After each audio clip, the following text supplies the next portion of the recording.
tous. Bonjour. On est heureux de se retrouver, hein, n'est-ce pas? Dans la maison de Dieu. Alors certains pourront dire, bah, tiens, c'est un privilège d'apporter la parole de Dieu. Amen. Pour moi, c'est plutôt une charge. Parce qu'on sera jugé plus sévèrement, frères et sœurs. C'est vrai qu'on peut être en vue, mais justement, je pensais à cela. Seigneur, ce n'est pas notre parole qui doit être prépondérante, mais la tienne. Ta parole est la vérité. C'est écrit que tu veilles sur ta parole pour l'accomplir.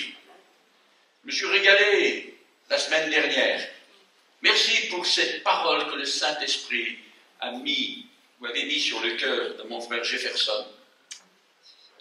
Et là, justement, la lettre de Thyatire parle de cet esprit de Jézabel. Il nous en a parlé, et il va continuer à en parler. Eh bien, moi, je vais lire juste la lettre d'avant. La troisième lettre à l'église de Pergame. Pratiquement toutes ces églises sont à peu près dans le même endroit. Ça se trouve, ces églises se trouvaient dans ce qu'on peut appeler aujourd'hui la Turquie. Et quand on voit que maintenant ce pays, pratiquement, est musulman, et pourtant on peut dire que ça a été le berceau de l'Évangile.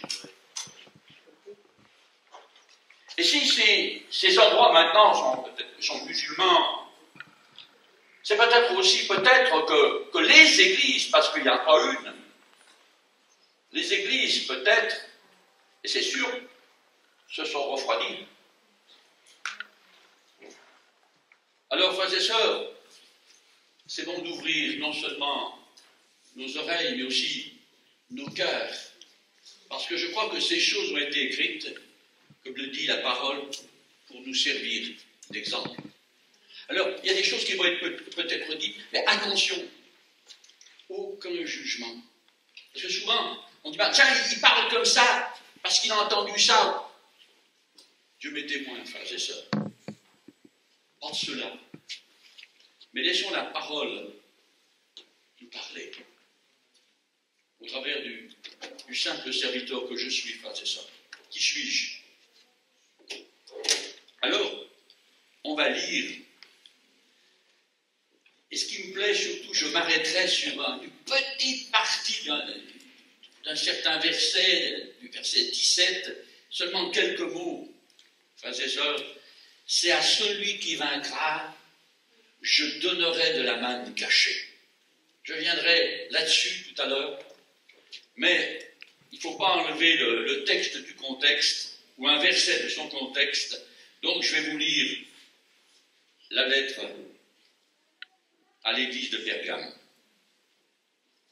Nous lisons ceci au chapitre 2 du livre de l'Apocalypse, et à partir du verset 12. Écrit à l'ange, à l'église de Pergame, à l'ange de l'église de Pergame. Voici ce que dit celui qui a l'épée aiguë à deux tranchants. Je sais où tu demeures. Je sais que là est le trône de Satan. Tu retiens mon nom, et tu n'as pas renié ma foi, même au jour d'Antipas, mon témoin fidèle qui a été mis à mort chez vous, là où Satan a sa demeure. Mais j'ai quelque chose contre toi. C'est que tu as là des gens attachés à la doctrine de Balaam, qui enseignaient à Balak à mettre une pierre d'achoppement devant les fils d'Israël, pour qu'ils mangeassent des viandes sacrifiées aux idoles et qu'ils se livrassent à l'impudicité. De même, toi aussi, tu as des gens attachés pareillement à la doctrine des Nicolaïtes. Repens-toi donc, sinon je viendrai à toi et je les combattrai avec l'épée de ma bouche. Que celui qui a des oreilles entende ce que l'Esprit dit aux églises. À celui qui vaincra, je donnerai de la manne cachée, et je lui donnerai un caillou blanc, et sur ce caillou est écrit un nom nouveau que personne ne connaît, si ce n'est celui qui le reçoit. Seigneur, béni soit ta parole. Seigneur, j'ai fait ce que j'ai pu pour préparer ce message. Et Seigneur, s'il y a des choses que tu veux changer ou des pensées que tu veux donner par ton Saint-Esprit, eh bien écoute, Seigneur, je suis là. Que ce soit toi qui agisses par ton Saint-Esprit et que toute la gloire te revienne. Amen. Jean l'apôtre parle et écrit de la part du Seigneur Jésus.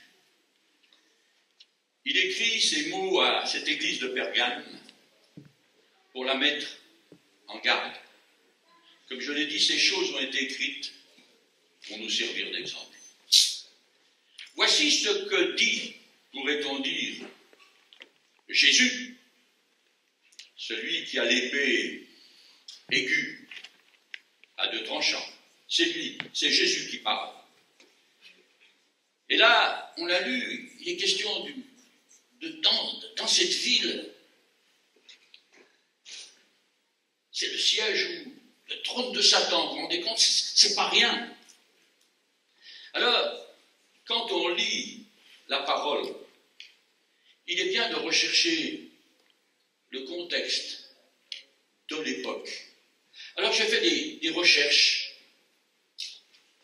Jésus dit, je sais où tu demeures.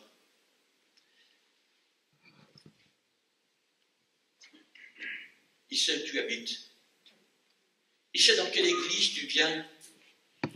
Dans quelle communauté tu viens. Comme il parle là, à l'église de Pergame, il nous parle à nous. Je sais. Si moi je crois savoir quelle est la pensée de celui-là ou de celle-là, excusez-moi, moi je peux me planter. Et c'est sûr que je me plante. Mais celui qui dit, je sais où tu vis. Celui qui parle là, à l'église de Pergame, lui, il sait.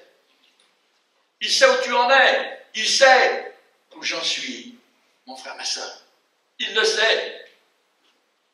Je sais où tu demeures. Je sais là que c'est le trône de Satan. On est compte? Dans cette ville de Pergame, Jésus avertit. Là, c'est le trône de Satan. Alors, je me pose la question, frères et sœurs, est-ce que le fourchu avec sa queue en pointe et ses sabots de bouc, avec sa fourche et ses cornes, habitait à Pergame? Parce que c'est comme ça qu'on représente souvent Satan. Est-ce qu'on le voyait courir là, avec ses sabots, avec sa fourche, avec ses cornes, avec sa queue pointue, comme on le voit dans les imageries d'Épinal? Mais sûr, Satan est beaucoup plus subtil. Quand on parle de la ville de Pergame, j'ai fait des recherches. Pergame était une ville très prospère. Elle avait 150 000 habitants à l'époque. Sa bibliothèque est exceptionnelle. Et on pouvait avoir dans cette bibliothèque plus de 200 000 volumes et de nombreux, il est écrit, parchemins. Il y a eu même une époque où sa bibliothèque rivalisait avec la grande bibliothèque d'Alexandrie. Vous avez entendu parler, pour ceux qui ont fait quelques études, un peu plus que moi, parce que maintenant j'entends parler, mais à l'époque, elle rivalisait avec la grande bibliothèque d'Alexandrie. Il y avait dans cette ville des dispensaires, des palais, son théâtre, ses gymnases, son stade, son amphithéâtre. Et c'était pas tout. Sur l'acropole, sur les hauteurs de cette ville, il y avait là une multitude de temples. Et entre autres, le gigantesque autel en forme de trône en l'honneur de Zeus. Et aussi, un autre temple parmi les autres. Il y avait le temple d'Esculape, le dieu serpent, où la foule se pressait pour être guérie. Alors ça me parle. Quand on voit qu'on insigne des médecins ou des pharmaciens, qu'est-ce que c'est? Alors on peut penser aussi au serpent qui avait été élevé par Moïse dans le désert. D'ailleurs, c'était pas le serpent qu'il fallait adorer. Je crois que c'est du temps d'Ézéchias. Il a fait détruire ce serpent parce que les gens allaient adorer, justement, cette perche où il y avait un serpent qui avait été fait du temps de Moïse. Tous les gens qui regardaient ce serpent étaient guéris. Et ensuite, on en a fait un objet d'idolâtrie. Et on ne peut pas, frères et sœurs, aimer une chose et aimer le Seigneur. Et là, Ézéchias a eu raison, si je me souviens bien, si c'est bien lui, donc, ce roi, de faire détruire cet instrument. Même qui a été un instrument qu'il fallait regarder pour être guéri. Ce n'est pas l'instrument qui guérissait, c'est la foi. Je me tourne, parce que l'homme de Dieu a dit, regardez le serpent, et tous ceux qui regarderont le serpent seront guéris. Certains ont dit, mais on ne peut pas être guéri par ce truc-là, par ce machin, ils pouvaient dire. Et ceux qui avaient la foi en la parole du serviteur de Dieu, ils étaient guéris. Et là, on s'aperçoit on dirait que ces choses sont restées dans le temps. Et là, ces gens allaient pour être guéris. Alors, il est question aussi, nous avons lu les questions de Balaam, qui est mentionné. Alors, Balaam, vous connaissez cet homme, c'est pourtant quelqu'un qui avait un don de divination, un don même puissant, puisque le roi Balak l'appelle pour maudire Israël. Mais à chaque fois qu'il voulait, il amène dans tel endroit pour maudire Israël, mais à chaque fois, il ne pouvait pas maudire, parce que Dieu ne lui disait pas de maudire. Au contraire, tes sont belles, tes tentes, Israël, etc. Au lieu de maudire, il ne pouvait pas. Il bénissait. Amen. Amen. Mais néanmoins, cet homme était fou. Pour l'argent, il a été donné quand même un petit truc au roi Balak. Il va dire, écoute, si tu veux avoir ce peuple Israël, écoute, pendant les fêtes, là où il y aura des sacrifices, etc., t'envoies les plus belles filles, etc., et là, il y aura la pudicité et tout. Dans un semblant de fête, il y a la joie, on se réjouit, tout ça, oui, on peut faire la fête, faire la joie, mais attention, il y a des limites à ne pas dépasser. Et là, justement, notre frère nous en a parlé la semaine dernière. Attention, frères et sœurs, à l'impudicité, etc. Alors, il est question des Nicolaïtes, mais on ne sait pas bien ce qu'ils faisaient, ces gens-là. J'ai regardé dans plusieurs endroits, on ne sait pas bien, même les exégètes le disent. Hein, mais il faisait des choses certainement, si le Seigneur lui demande, il nous dit attention de nous garder de ces choses, frères et sœurs. Attention à ce qu'on dit dans l'Église. Occupons-nous de la saine doctrine, de l'Évangile, cette merveilleuse parole. Et puis, dans cette ville, il y avait un temple spécial qui a été fait. C'est l'idée de traiter l'empereur de Rome comme un dieu est venue justement des peuples qui habitaient l'est de l'Empire. Donc cette contrée, à Pergame, il y avait là l'autel régional du culte de l'empereur. On était reconnaissant à Rome d'avoir unifié toute la terre sous un seul gouvernement et un seul système économique. Pendant cette période, on en a entendu parler à l'école de la Pax Romana. Les mers avaient été débarrassées des pirates, entre autres la mer Méditerranée, parce que c'est là qu'il y avait le monde actuel qui était connu de l'époque plutôt. Le commerce était prospère. Et en 29 avant Jésus-Christ, l'élite de la province d'Asie mineure, donc où était la ville de Pergame, exprima sa gratitude à Octave, le nouvel homme fort ou empereur de Rome, en lui demandant l'autorisation de l'adorer. Octave, plus connu sous le nom de César Auguste, autorisa un nouveau culte en l'honneur de la déesse Roma, Rome devenait personnifiée, et le titre d'Auguste serait donné à l'empereur. Voilà comment a commencé. À partir de ce modeste début, l'empereur fut considéré comme un dieu et tout l'empire devait l'adorer. Par exemple, j'ai lu entre 37 et 41, après notre ère, après Jésus-Christ, Caligula, cet empereur, s'apprêtait à faire placer sa statue dans le temple de Jérusalem. Mais il mourut avant qu'elle fût terminée. Domitien, cet empereur, qui vient bien après, en 81 à 96 après Jésus-Christ, se faisait appeler Dominus et Deus Noster, qui veut dire notre Seigneur et notre Dieu. Vous vous rendez compte, frères et sœurs, ce qui se passait là, dans cette région, là, dans cette ville de Pergame, où il y avait cette église qui voulait demeurer fidèle à son Seigneur et à son Maître. Frères et sœurs, un vrai combat s'engageait dans l'église de Pergame. Et je pourrais dire, comme pour nous aujourd'hui, frères et sœurs, parce que les choses n'ont pas changé. Les choses n'ont pas changé, frères et sœurs. L'esprit du monde est là. Et gardons-nous, frères et sœurs, d'être troublés. Et demeurons attachés à cette saine doctrine du salut, en notre glorieux Sauveur et Seigneur Jésus-Christ. Satan, frères et sœurs, est le prince de l'air, nous dit la parole de Dieu. Donc Satan, aujourd'hui encore, bien qu'il a été vaincu sur le mont Golgotha, agit dans notre propre monde.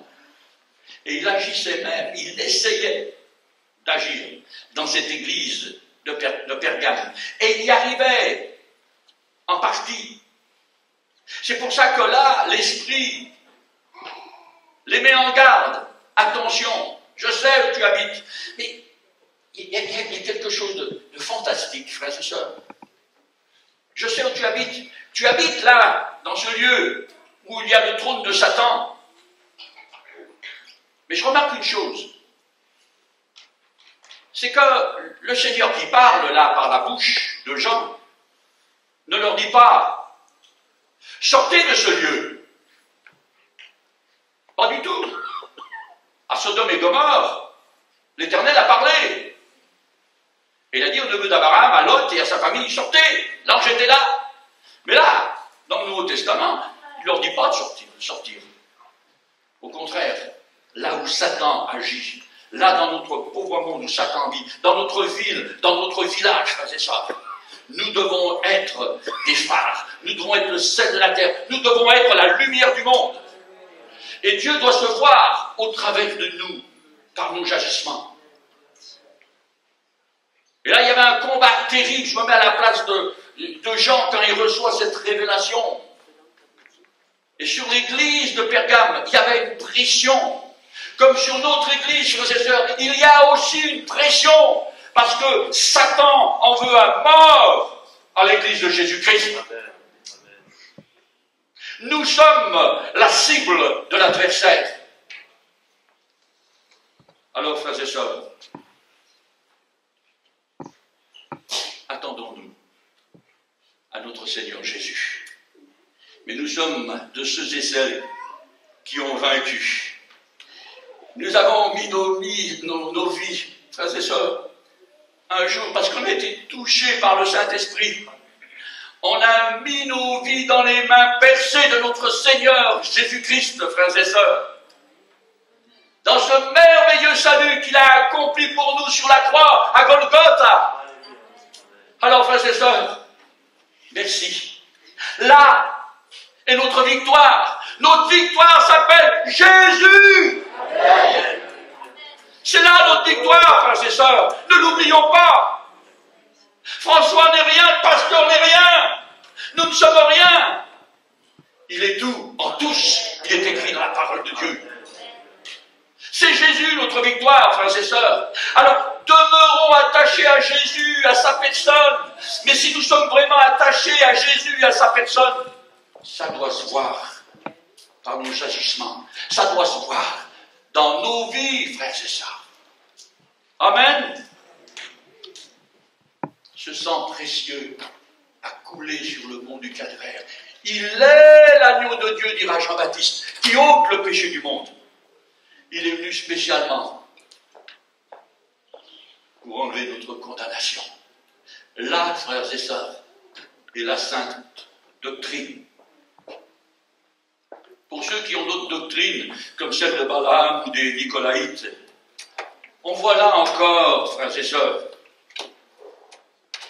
comme c'est écrit, l'amour incommensurable de notre Seigneur Jésus-Christ. Il va leur demander de se repentir. S'ils ne se repentent pas, alors le jugement va tomber. Mais là encore, on voit cet amour incommensurable.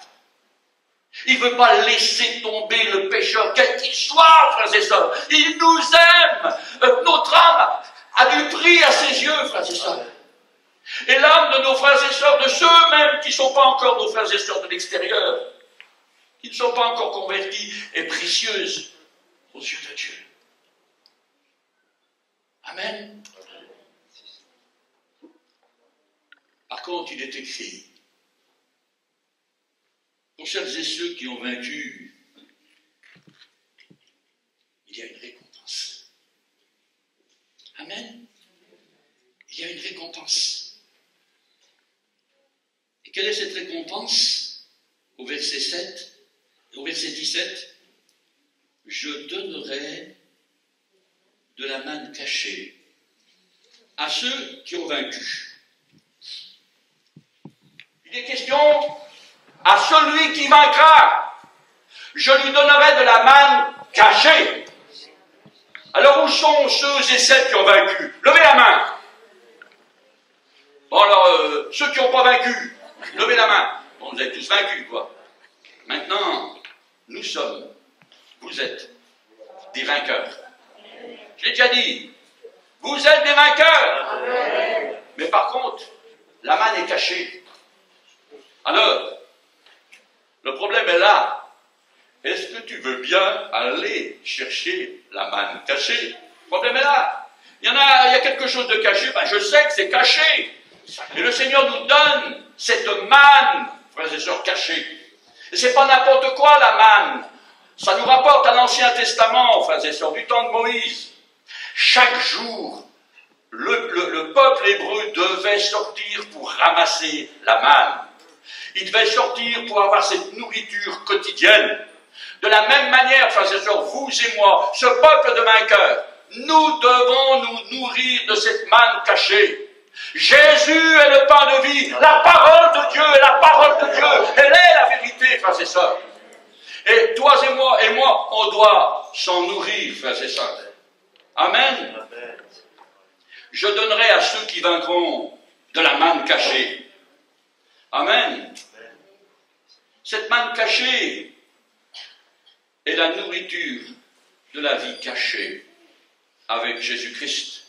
Il est écrit dans Colossiens 3 et verset 3 ceci, frères et sœurs. Car vous êtes morts et votre vie est cachée avec Christ en Dieu.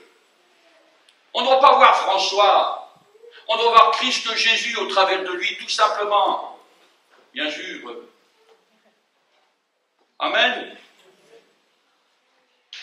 Si ma propre vie est crucifiée avec le Christ, avec ses passions et ses convoitises, avec ses efforts propres, ses manifestations orgueilleuses de faux dévouement et de faux zèle, alors, comme Jésus, je dois apprendre l'obéissance et aimer la discipline. C'est ce qu'a fait notre Maître et Seigneur. Il n'a pas essayé d'être égal avec son Père. Non, il faisait ce qu'il entendait dire du Père. Il était lui-même soumis au Père. Et de la même manière, nous devons être soumis à sa parole, c'est ça, à ses commandements. Amen. Et cette vie a ceci, à nous autres, Dieu donne la manne cachée. Alors, c'est pas facile. Une vie de service telle que la nôtre, tous ensemble, je ne parle pas seulement des pasteurs, on est tous serviteurs de Dieu, ou servantes du Seigneur. La vie dans notre pauvre monde, frères et sœurs, cette vie sous-entend les souffrances, les combats de toutes sortes, surtout dans le monde d'aujourd'hui, frères et sœurs. Mais le Seigneur le sait, frères et sœurs, il le sait. Il veut nous donner cette manne cachée. Et moi-même, je dis, Seigneur, il ne faut pas rester en reste. Dis-moi, qu'est-ce que c'est cette manne sacrée et cachée? Elle est sacrée aussi. C'est pas n'importe quoi, frères et sœurs, cette manne. J'ai écrit ces choses. Cette manne renouvelle nos forces dans la marche et le service. Elle donne la vie à ceux qui sont défaillants. Elle protège de l'usure. Sans bruit ni éclat, elle transforme notre caractère et fortifie notre homme intérieur. Je peux dire, c'est ce qui s'est passé dans ma propre vie. Moi qui étais un bagarreur, tu peux toujours avoir raison, je ne suis pas le balèze, là, c'est... Non, non. Amen. Quand Jésus vit en nous, c'est autre chose. Alléluia. La manne cachée nous rend capables de placer notre foi en Dieu dans l'épreuve et de ne pas craindre les difficultés et les luttes. Et la manne cachée vaut tellement plus qu'aucune bénédiction spectaculaire. Souvent les gens veulent des bénédictions spectaculaires. Moi je me suis régalé, hein, sans le vouloir, mon petit Acacio. Tu as mangé de la manne cachée ce matin. Tu as écouté l'Esprit. Au moment de prière, tu nous disais tout à l'heure, va demander à ta femme de prier pour toi. Sa femme ne vient même pas à l'église, là on pourrait dire, mais ça ne marche pas. Même sa femme a dit, mais écoutez, mais je ne sais pas prier. Dis avec tes mots. Il a écouté, là. Il y a une femme précieuse, elle a écouté. Et tout simplement, François, écoute, la douleur est partie. C'est ça la manne cachée, frères et sœurs. Je me souviens, tout au début de notre conversion, à mon frère René et à moi-même, je me souviens d'un épisode, là, il m'est venu quand je préparais ce message. J'avais peut-être 21 ans, mon frère René 2 ans de moins, et nous travaillions pour notre frère Manuel, mon frère aîné, donc dans la démolition, travail difficile, sale, etc. Et je me souviens d'un jour où on avait fini pratiquement notre journée, fatigué, épuisé, qu'à l'époque, il n'y avait pas des Fenwick comme maintenant, tout ça, on retournait les voitures à la main. Il n'y avait plus de place dans le chantier, mon frère arrivait, lui, il avait la dépanneuse, il amenait les voitures, il n'y avait même plus de place pour rentrer les voitures. Et vers la fin de la journée, ouais, comme ça arrive, les patrons, des fois, ouais, écoute, vous n'avez rien foutu de la journée, je ne veux pas dire le terme, des fois c'était beaucoup plus poussé, on ne peut même pas rentrer, vous n'avez même rien du tout. Puis on se regarde, mon frère et moi, c'est vrai qu'on n'avait pas démonté les voitures, ou déplacé les voitures, comme il l'aurait voulu, mais ce jour-là, on avait eu une multitude de clients, et à l'époque, on n'avait même pas de bureau, il n'y avait pas de bureau, il n'y avait pas de secrétaire. Et je me souviens, pour ceux qui se souviennent dans le temps, on avait des salopettes. Vous vous souvenez des salopettes?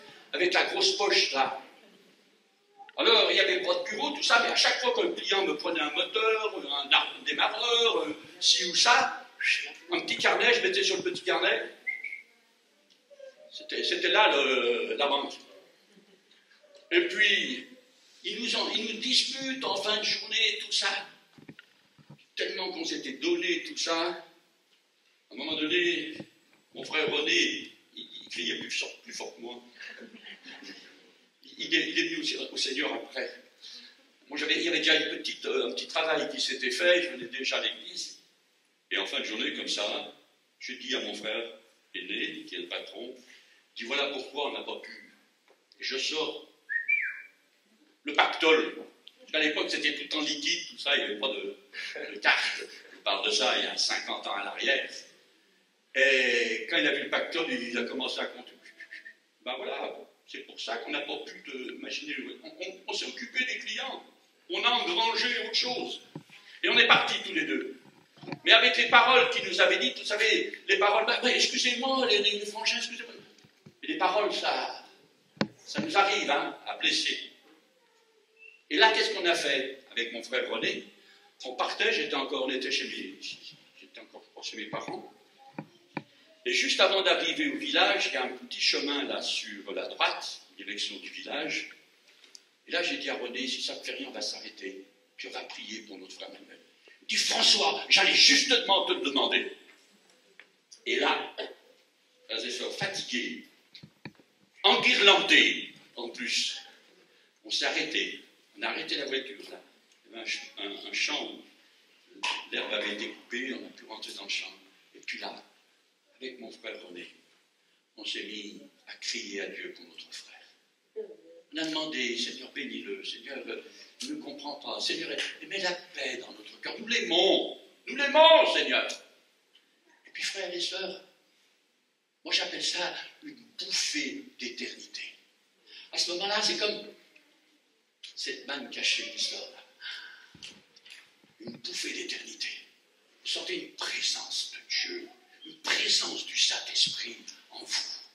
Et frères et sœurs, à un moment donné, juste là devant nous, du champ qu'on n'avait pas vu, il y a une buse qui s'est mise à s'envoler. Et tout de suite, ça m'a fait penser à ce texte. Celui qui se confie en Dieu renouvelle ses forces, il prend son envol comme un aigle, il marche sans fatigue, etc. Et là, on a su aller tout simplement chercher la manne cachée. Et on voulait absolument rien garder dans notre cœur contre grief contre notre frère, quoi que ce soit, frères et sœurs. Amen. C'est ça, frères et sœurs. Quand ça va, arrête-toi. Va chercher ta manne. J'ai marqué ça. La manne cachée, c'est le pain du ciel. C'est Jésus-Christ entrant lui-même par le Saint-Esprit en nous, frères et sœurs, dans notre cœur, dans notre conscience, guidant nos pas sur ses traces. On doit voir Jésus en nous, frères et sœurs. C'est là la manne cachée, le pain du ciel. Je suis le pain de vie. C'est ce Saint-Esprit venant tout donnant de nous, frères et sœurs. Amen. Comme la manne était la nourriture que le peuple hébreu devait ramasser chaque jour. Pour nous, Église de Jésus-Christ, la manne cachée, il nous faut la trouver ou la retrouver et s'en nourrir. C'est cette vie cachée dans l'intimité du Christ en Dieu par le Saint-Esprit, dans une communion de tous les jours, frères et sœurs. Pas une fois par semaine, le dimanche matin, mais de tous les jours, de chaque instant, frères et sœurs. Ce matin, je lui disais encore hier soir, Seigneur, je veux ta manne. Alors j'ai mangé hier soir, puis ce matin en me levant, 5h30 du matin, Seigneur, je veux ta manne. Je veux que ta manne puisse me donner cette force pour jaillir dans le Saint-Esprit, pour bénir mes frères et sœurs, pour bénir ton nom, pour glorifier ton nom. Amen. Amen. Gloire à toi, Seigneur. La manne cachée, à manger, c'est mieux que tous les honneurs humains. On m'appelle pasteur ou grand pasteur, rien du tout, peu importe le titre. Je dirais, je m'en fous. Mais par contre, cette manne cachée, je la veux. Cette présence bénie de Dieu dans ma propre vie. Dans la vie de mes frères et sœurs, dans la vie de mes enfants, dans la vie de mes petits-enfants. Amen. Et si cette manne cachée, nous en prenons chaque jour, frères et sœurs, le monde va le voir. Le monde va le voir, frères et sœurs. Et j'ai beaucoup aimé cette réunion de prière de vendredi soir. François, il n'est pas là, lui, il est.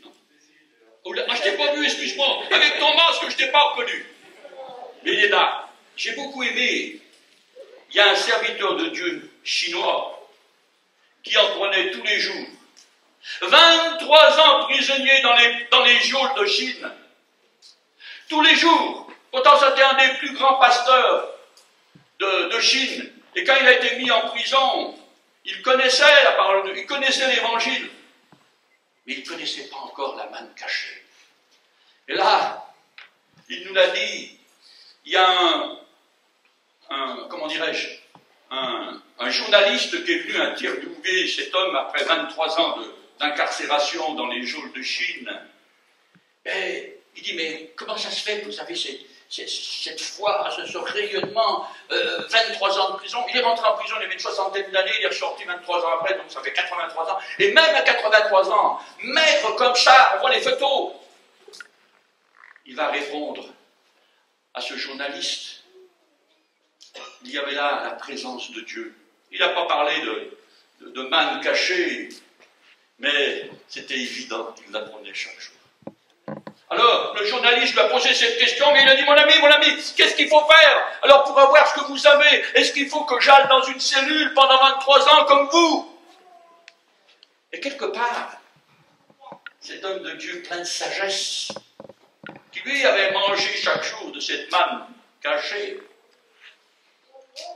a répondu ceci. En effet, il faut que vous puissiez vous faire votre cellule personnelle. C'est-à-dire, frères et sœurs, que vous et moi, comme ce journaliste, il faut que de temps en temps, chaque jour, on arrête et on passe ce temps personnel dans la présence de Dieu. Qu'on vienne chercher justement cette manne cachée. Et vous êtes tous des vainqueurs, frères et sœurs. Tu as droit. C'est même pas un droit. C'est un cadeau. Je te donnerai de la manne cachée. Et ce n'est pas un homme qui dit ça. C'est Jésus, frères et sœurs. Et Jésus, notre Dieu, n'est pas un Dieu pour mentir. Alors, frères et sœurs, venons tout simplement prendre cette manne cachée. J'en ai tellement besoin. Et là, justement, combien de fois dans mon ministère,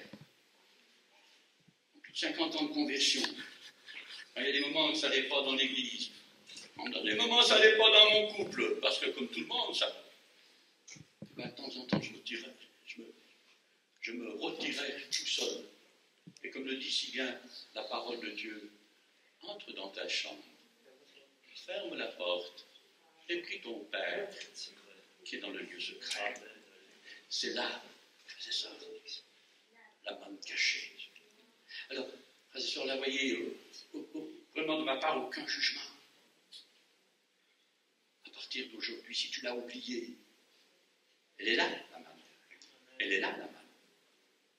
C'est à toi, François, allez la chercher. Mais je ne peux pas aller la chercher pour vous. Souvenez-vous, pour le peuple d'Israël, il y a un jour, vous ne pouvez pas ramasser la manne. C'était le jour du sabbat. Le jour avant, il y en avait 2 fois plus. Alors, frères et sœurs, la manne est là. Et elle ne manque pas avec Dieu. Les ruisseaux de Dieu sont pleins d'eau. On peut recevoir jusqu'à toute la plénitude de Dieu. C'est ce qui est écrit. Alors, Seigneur, nous voici. Seigneur, je te demande pardon où toutes les fois j'ai voulu faire par moi-même. Toutes les fois où, Seigneur, avec mes propres forces, j'ai lutté. Quand tu étais là, tout simplement, tu attendais afin de me régénérer. Et combien de fois tu l'as fait? Et combien de fois tu le fais encore? Alors, je veux te bénir, tout simplement. Et Seigneur, apprends-moi chaque jour à venir chercher cette manne. Et qu'il en soit ainsi pour tous ces vainqueurs qui sont là devant moi. Au nom de Jésus. Amen.